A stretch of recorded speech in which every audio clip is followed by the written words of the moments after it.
Assalamualaikum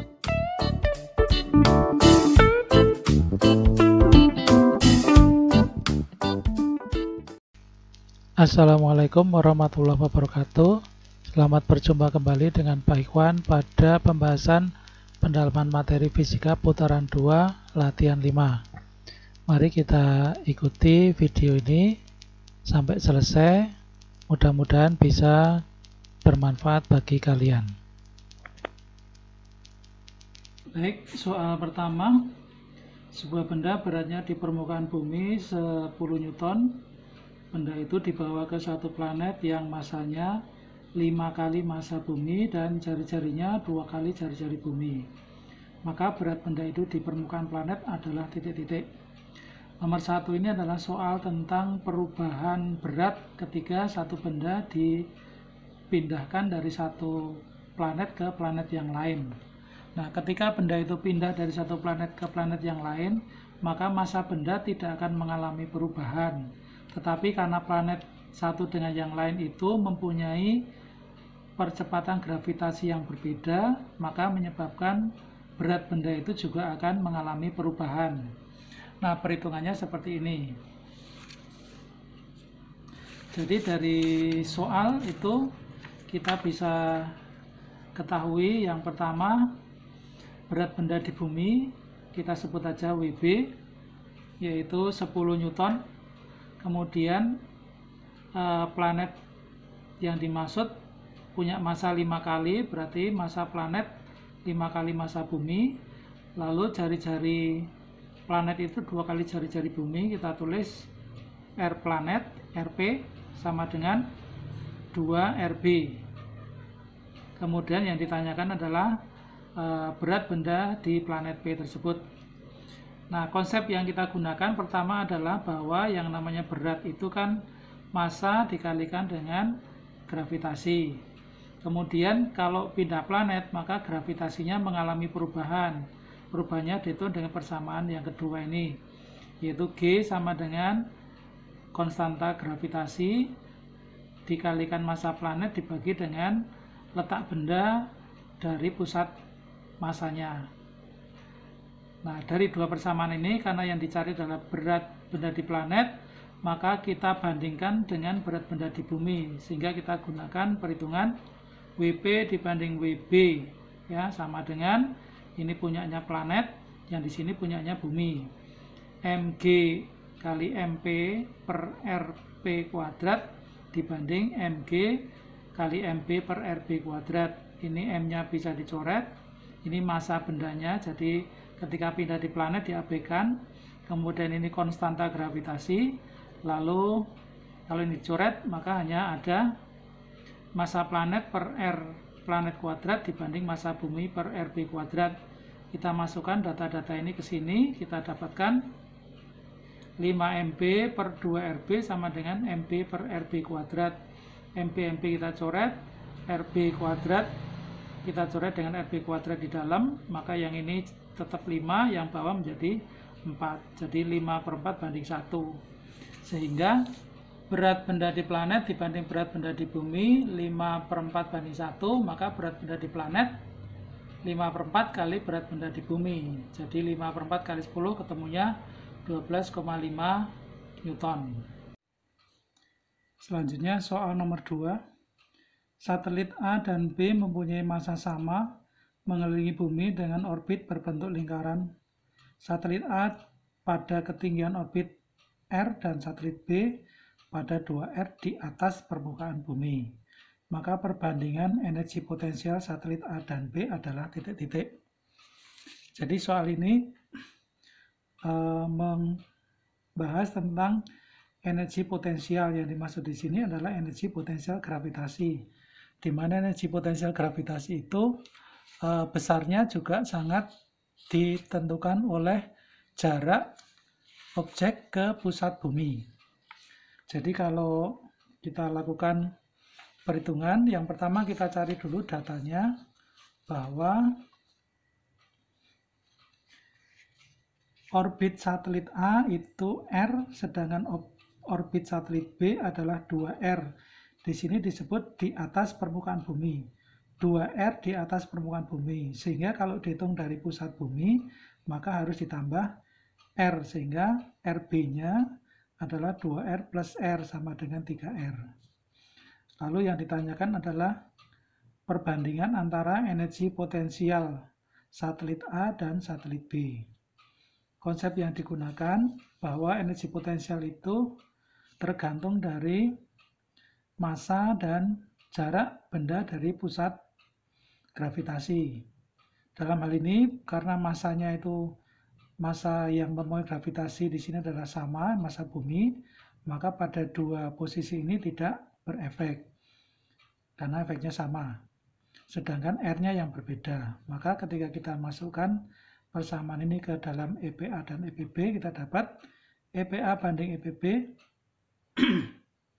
sama dengan 1/G M per RA dibanding min G M per RB. Kita masukkan datanya dengan kita coret M-nya dan G-nya 1/RA banding 1/RB. Maka kita dapat RA-nya R, RB-nya 3R. Sehingga 1/R dibanding 1/3R. Kita dapat 3 banding 1. Selanjutnya soal nomor 3. Soal nomor 3 kita lihat di sini. Sebuah benda ditembakkan miring ke atas dengan sudut elevasi 60 derajat dan dengan energi kinetik 4 Joule.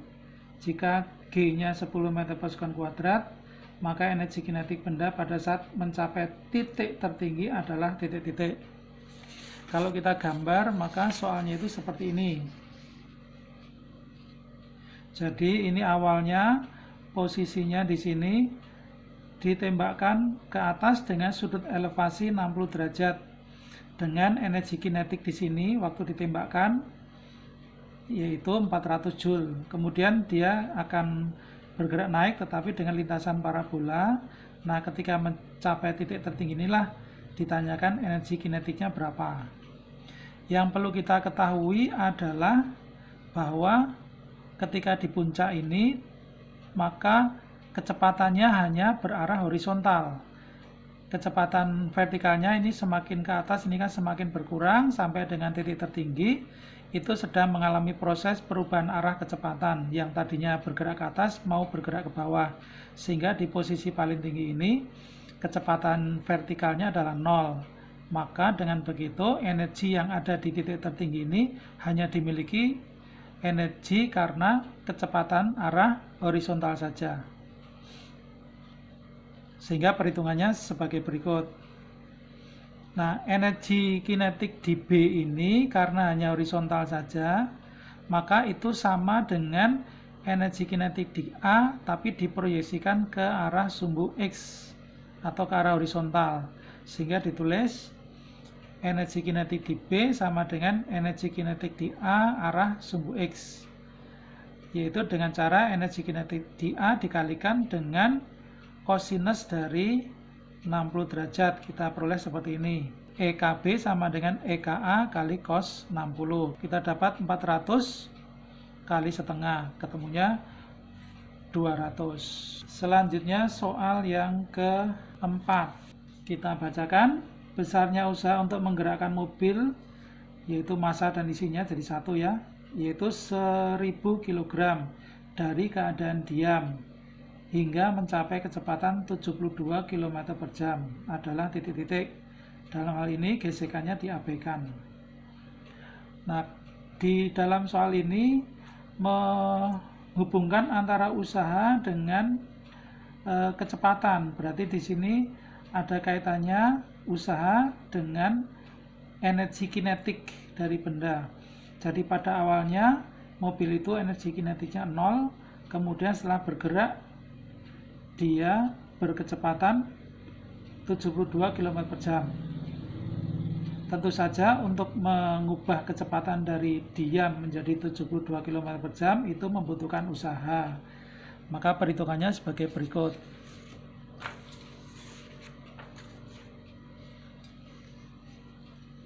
Dari soal kita cari dulu datanya. Yang pertama adalah massa mobilnya 1000, kemudian kecepatan awalnya 0, kemudian kecepatan akhirnya 72 km per jam. Ini kita konversi dulu ke dalam meter per sekon. Kita dapat 20 meter per sekon. Kemudian yang ditanyakan adalah usahanya. Maka usahanya bisa kita hitung dengan menghitung perubahan energi kinetiknya, yaitu W sama dengan delta EK. Ketika awalnya 0, delta EK-nya 0, berarti W-nya hanya sama dengan atau sebesar energi kinetik akhir. Sehingga diperoleh setengah mv kuadrat setengah kali 1000 kali 20 kuadrat, kita dapat 500 kali 400 sama dengan 2 kali 10 pangkat 5. Selanjutnya soal ke-5.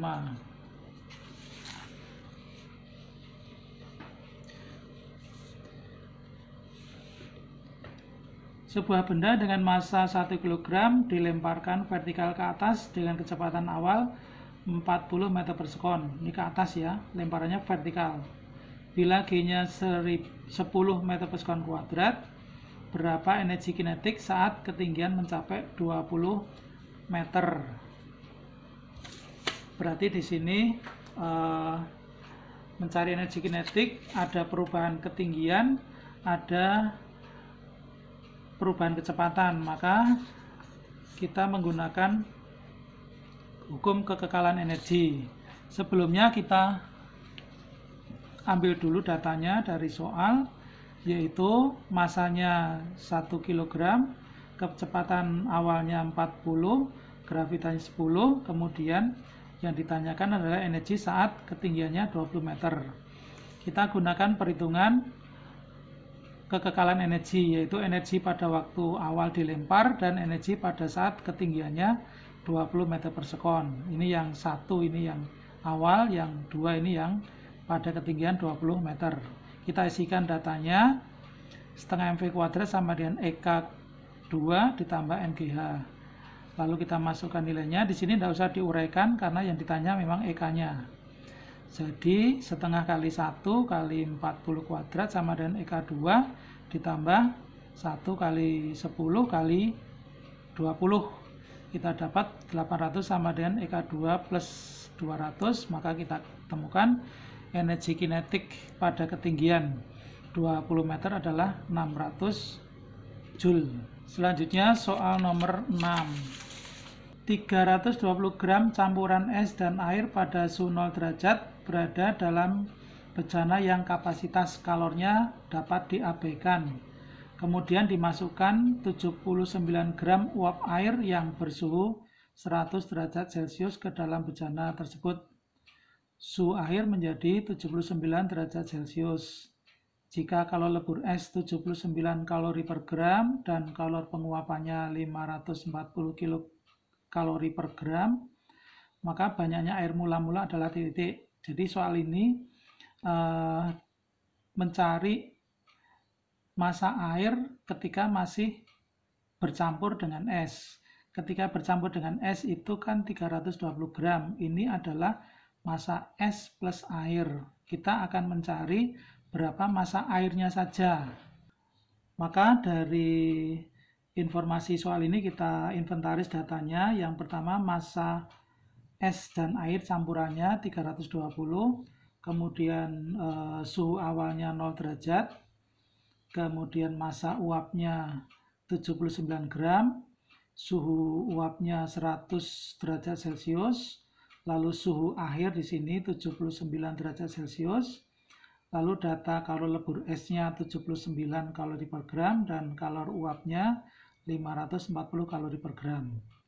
Kemudian dari soal ini kita ilustrasikan dalam diagram perubahan suhunya seperti ini. Jadi ini ada es sama ada air. Yang diketahui di sini massa es dan airnya 320. Di sini massa es, ini ada massa es dan massa air. Jadi esnya mulai dari sini, airnya berada di sini, sama-sama suhu 0 derajat, tetapi esnya itu harus mengalami proses peleburan, sedangkan campurannya sudah berbentuk air, berarti sudah berada di posisi ini. Nah, Ini kita anggap untuk meleburkan S-nya kita beri kalornya Q1 kodenya, kemudian ini setelah melebur semuanya baru naik suhunya kita beri kode Q2. Kemudian uapnya di sini dari uap bentuk uap ini menyublim menjadi air dari uap 100 derajat menjadi air 100 derajat, lalu di sini turun suhunya melepas kalor Q4. Jadi ini ada kalor yang melepas yaitu Q3 dan Q4, ada kalor yang diserap yaitu Q1 sama Q2.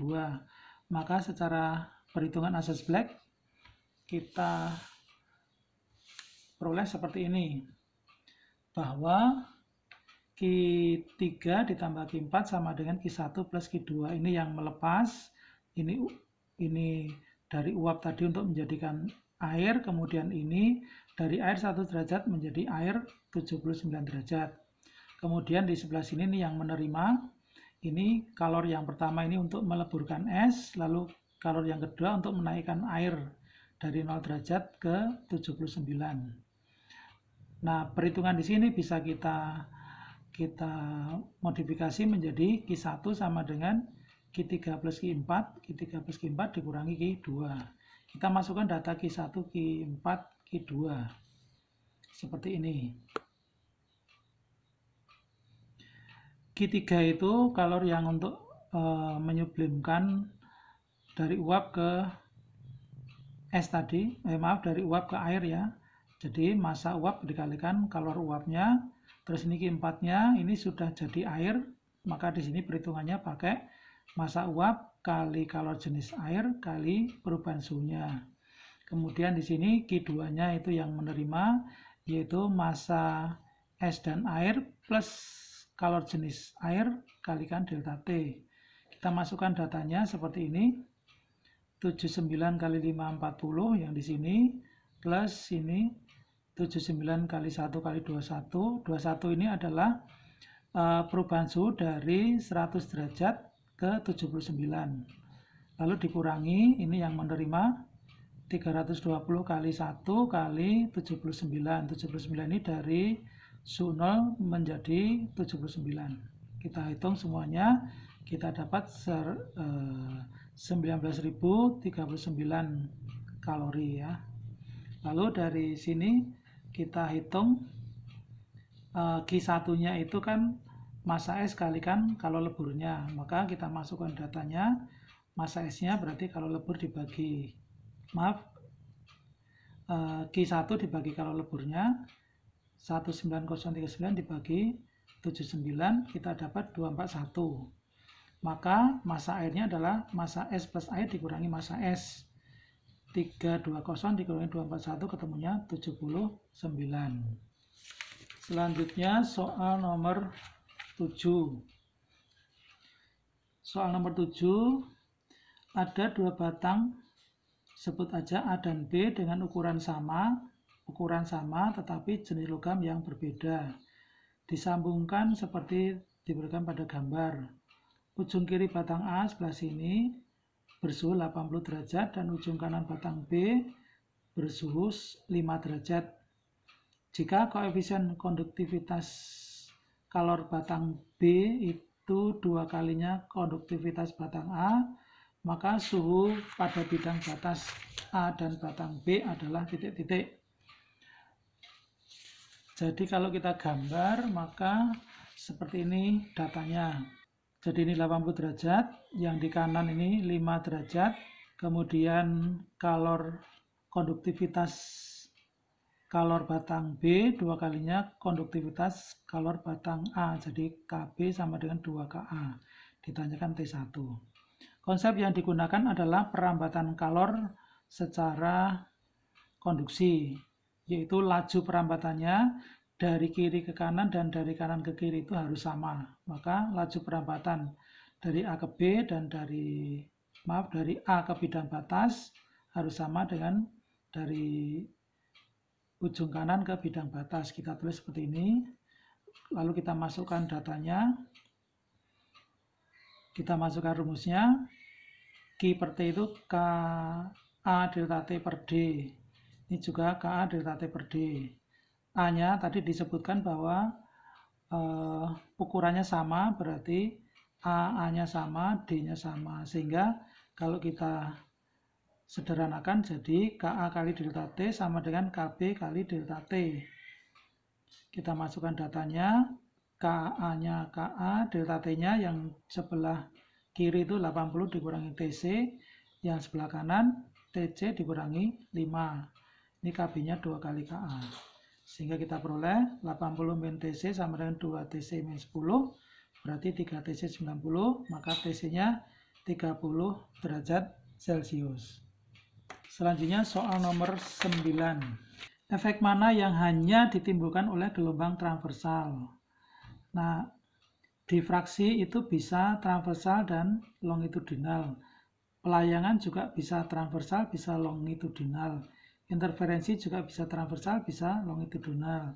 Efek Doppler juga bisa longitudinal, bisa transversal. Yang hanya khusus transversal adalah efek polarisasi, karena polarisasi ini gelombang yang merambat itu akan melewati celah yang sangat sempit, yang hanya bisa dilewati oleh salah satu arah gelombang. Sehingga ketika itu gelombangnya longitudinal, maka tidak akan bisa masuk ke celah tersebut, maka yang memungkinkan hanya gelombang transversal, sehingga efek yang hanya timbul oleh gelombang transversal adalah polarisasi.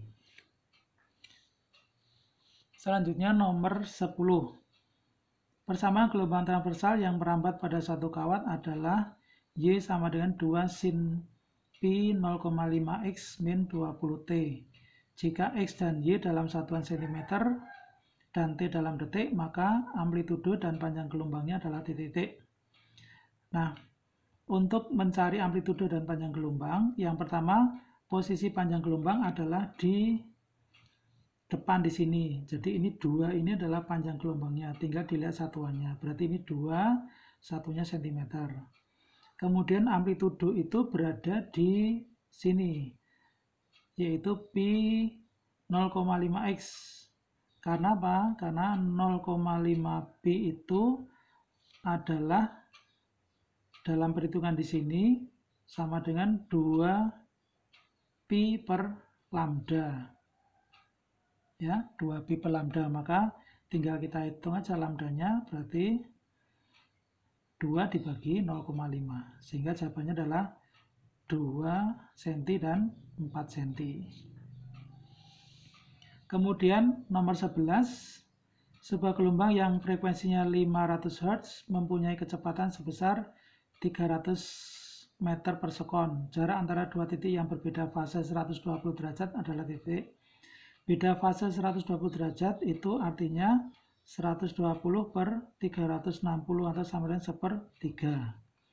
Kemudian dari angka 500 Hz dan 300 meter per sekon itu kita dapat lambdanya, yaitu 300 per 500, maka 3/5 lambdanya.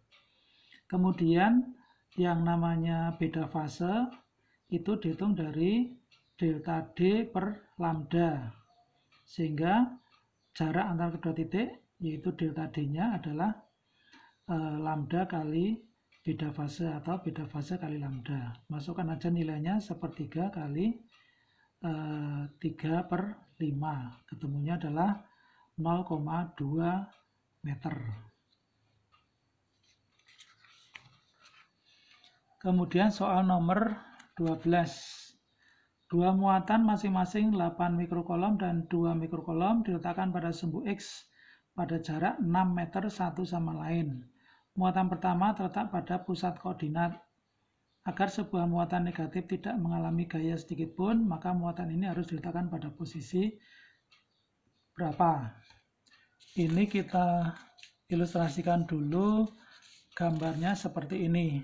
Jadi dua muatan yang pertama, kita sebut aja QA, ini di pusat koordinat, kemudian QB-nya pada jarak 6 meter dari pusat koordinat, ini QB. Besarnya 2 mikrokolom, sedangkan QA-nya 8 mikrokolom.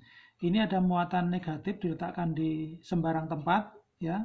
Ini tidak, pertama kita belum tahu di mana posisinya, sembarang aja, misalnya kita di sini, supaya kuat medan di sini, supaya gaya di muatan Ki P ini 0. Itu berarti kan gaya tarik antara Ki A dengan Ki B itu harus sama dengan gaya tarik antara Ki B dan Ki P. Kemudian kita anggap saja dulu jarak Ki A sampai Ki P ini X. Karena Ki A sama Ki B ini jaraknya 6, berarti jarak Ki P ke Ki B adalah 6 dikurangi X. Kemudian gaya listriknya sendiri kita gunakan perhitungan K Ki1 Ki2 per R kuadrat. Sehingga supaya gaya listrik di P ini sama dengan 0, maka FAP harus sama dengan FBP. Kita masukkan datanya. Dari sini FAP-nya K Ki A kali Ki P per RAP kuadrat, FBP-nya adalah K Ki B kali Ki P per RBP kuadrat. Kita coret yang sama, K dengan K, Ki P dan Ki P sama, sehingga kita dapat yang atas tinggal Ki A per RAP, yang kiri Ki B per RBP. Masukkan datanya, Ki A-nya 8, Ki B-nya 2, RAP-nya jaraknya X kuadrat, RBP-nya 6 min X kuadrat. Ini 8 dengan 2 kita sederhanakan, ini dapat 1, ini dapat 4. Lalu ini kan bilangan kuadrat ini ya, 4 per X kuadrat, 1 per 6 min X kuadrat. Maka kedua ruas ini kita akarkan begini. Maka kita dapat 2 per X sama dengan 1 per 6 min X. Lalu kita kalikan silang, kita dapat 12 min 2X sama dengan X, berarti 3X 12. X sama dengan 4 meter. Selanjutnya nomor 13. Pada titik-titik sudut A dan B sebuah persegi panjang ABCD, bukan persegi panjang ya, tapi ini persegi aja ya. Masing-masing diletakkan sebuah partikel bermuatan plus Q. Agar kuat medan listrik di titik A 0, maka di titik C harus diletakkan sebuah partikel bermuatan titik-titik bisa plus bisa minus, tergantung nanti hasilnya. Ini kalau kita gambar kira-kira seperti ini.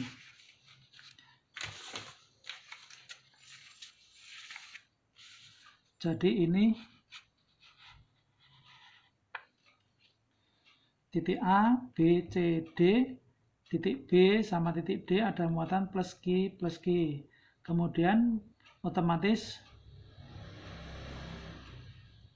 medan dari titik A, ya, medan dari titik A, karena jaraknya AB dan AD itu sama dan muatannya sama, maka kuat medan yang ditimbulkan oleh B, muatan B dan muatan D ini di titik A itu adalah EDA dan EAB. Nah, kemudian karena ini sama besarnya, kenapa sama besarnya? Karena muatannya sama, jaraknya sama. Sehingga di sini resultan dari EAB dan EDA ini kita sebut saja FA, di sini arahnya ke sini. Kalau kita lihat secara vektor, kemudian supaya di sini 0 berarti harus ada kuat medan yang narik ke sini kan gitu. Kalau ini tadi plus ya, ini arahnya misalnya kuat medan di sini adalah menjauhi di sini ya, maka di sini harus bermuatan harus minus supaya ini tarik ke sini. Nah, besarnya ini berarti harus besarnya kuat medan yang dihasilkan oleh muatan C ini harus sama dengan FA di sini. Maka sigma EA itu harus 0, berarti EA ditambah EC harus 0, maka EC ini E ya, E harus sama dengan minus EA.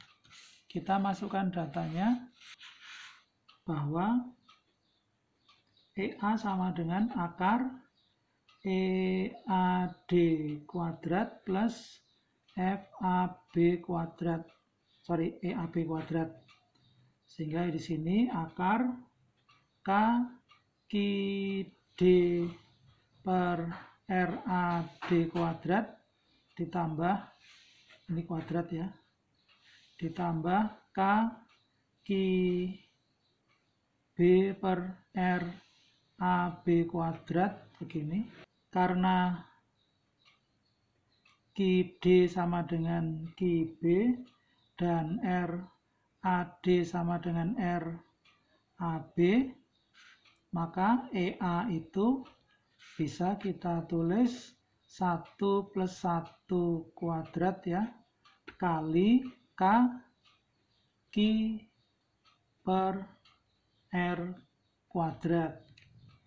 Sehingga kita dapat K Q per R kuadrat kali akar 2. Sehingga kuat medan yang dihasilkan C itu harus sama dengan minus kuat medan yang dihasilkan oleh gabungan D dan B tadi. Maka ini sama dengan minus K Q per R kuadrat akar 2. Sehingga kalau kuat medan di C itu sama dengan K QC per R kuadrat sama dengan minus K Q per R kuadrat akar 2. Maka ini bisa dicoret-coret, ini dicoret-dicoret, sehingga QC sama dengan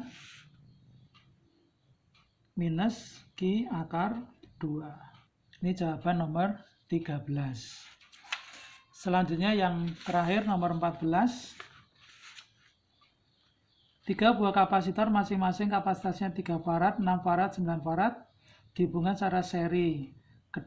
Kedua ujung dari gabungan tersebut dihubungkan dengan sumber tegangan sebesar 240 volt. Tegangan antara ujung-ujung kapasitor yang 3 farad itu adalah titik-titik. Ini kalau kita gambar, maka seperti ini. 3 di seri, kemudian dihubungkan ke sumber tegangan 240 volt. Yang ditanyakan ini beda potensial di antara kaki kapasitor 3 farad. Nah, pertama kita cari dulu kapasitas totalnya pakai rumus ini, 1/C total 1/3 tambah 1/6 tambah 1/9. Jadi kalau menjumlahkan kapasitor seri ini pakai angka 1/, ya. Kalau paralel dijumlahkan 3 tambah 6 tambah 9. Ini hasilnya adalah 11/18, maka kapasitas totalnya adalah 18/11 farad. Kemudian kita harus cari muatan yang mengalir pada rangkaian ini dengan perhitungan Q sama dengan C total kalikan V totalnya. Kita dapat C totalnya 18/11 kali 220 sehingga ketemunya 360. Maka V di sini adalah kita hitung dari Q yang lewat di sini dengan kapasitas yang ada di sini. Maka kita peroleh V sama dengan Q per C, Q-nya 360 dibagi 3, ketemunya 120 volt. Jadi demikian pembahasan kita tentang pendalaman materi pada latihan nomor 5. Semoga bisa bermanfaat. Silakan tetap rajin belajar supaya bisa mendapatkan apa yang kalian harapkan. Jangan patah semangat, selalu bekerja keras supaya mendapat hasil yang baik dan jangan lupa berdoa. Terima kasih. Assalamualaikum warahmatullahi wabarakatuh.